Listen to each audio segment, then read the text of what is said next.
Assalamualaikum warahmatullahi wabarakatuh. Perkenalkan, nama saya Dani Aridi Saputra, NIM 2108 6113. Prodi Penjas Kesrek akan membahas materi 1 sampai 10. 1. Filsafat olahraga. Arti filsafat olahraga. Filsafat olahraga adalah cabang dari ilmu filsafat yang berupaya menganalisa konsep akan berolahraga sebagai kegiatan manusia. 2. Sejarah filsafat. Sejarah filsafat lahir di Yunani klasik, lahir bukan membahas konstitusi sementara, melainkan mengkaji manusia. Pada masa ini manusia masih menggunakan batu sebagai alat bantu, karena zaman ini juga dikenal dengan zaman batu. Hal ini dikatakan orang pada zaman Yunani kuno sangat menyukai mitos dan dongeng-dongeng. Secara umum dapat dikatakan para filosof prasokrat berusaha menghabisi diri dari belenggu mitos dan agama asalnya. Mereka mampu melebur nilai-nilai agama dan moral nasional tradisional tanpa mengganti dengan suatu yang substansi. Filsafat abad pertengahan menggambarkan suatu zaman yang baru sekali di tengah-tengah suatu rumpun bangsa yang baru, yaitu bangsa Eropa Barat. Filsafat yang baru itu disebut skolastik. Zaman ini juga dikenal juga sebagai masa rasionalisme yang tandai dengan berbagai penemuan dalam bidang ilmiah. Perkembangan ilmu pengetahuan pada zaman modern sudah didefinisi sejak zaman antik. 3. Etiologi. Kata etiologi menurut bahasa berasal dari bahasa Yunani. Kata etiologi berasal dari kata otos yang berarti berada. Kata itu berasal dari bahasa Yunani, artinya pneumoge, yaitu pengetahuan. Kata tersebut terdiri dari dua suku kata, yaitu logia artinya pengetahuan dan epistemi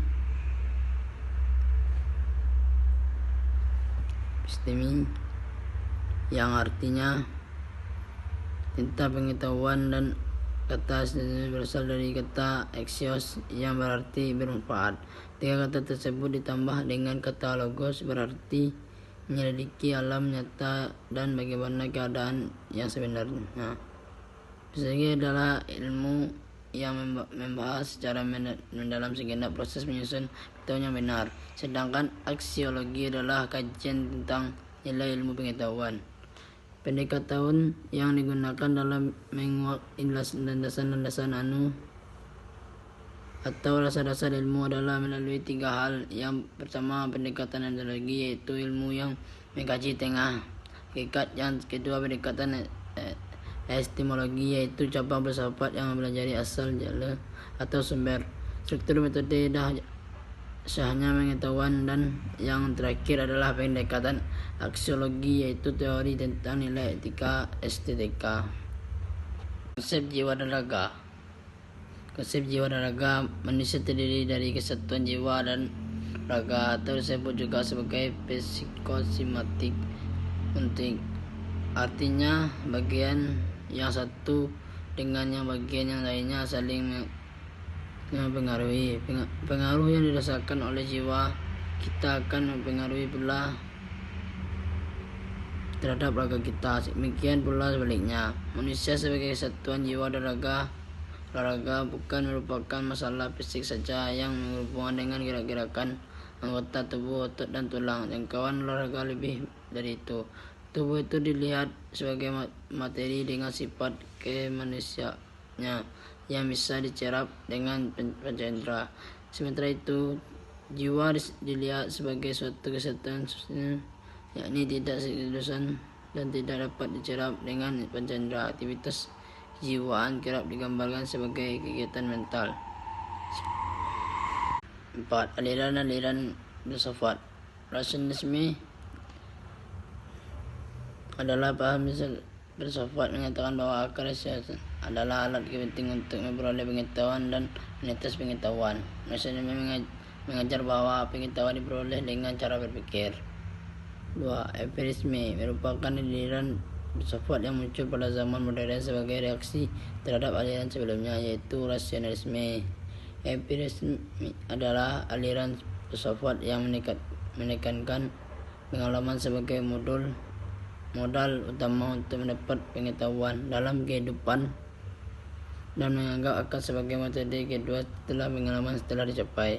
Metode rasionalisme harus diterapkan karena berpikir secara kritis, tajam, dan lugas sangatlah perlu dalam menghadapi suatu hal sehingga permasalahan yang ada. Contoh penerapan dalam kehidupan sehari-hari adalah agar mendapatkan juara jika kita harus rajin belajar dan lain. Contoh penerapan evaluasi dalam kehidupan sehari-hari adalah kita sering sekali melakukan kegiatan dengan menggunakan panca indera. Contohnya seperti bagaimana kita mengetahui es itu dingin. Saya akan menjelaskan materi tentang etika dalam berolahraga. Yang pertama yaitu etika merupakan aturan norma ataupun tata cara yang dimana seorang atau sekelompok orang yang dijadikan sebagai pedoman atau asas dalam perbuatan atau tingkah laku kehidupan sehari-hari. Yang kedua yaitu fair play, merupakan suatu sikap dalam berolahraga. Sikap bersamaan sering disebut dengan sikap sportivitas atau sikap menghargai sesama lawan, yang merupakan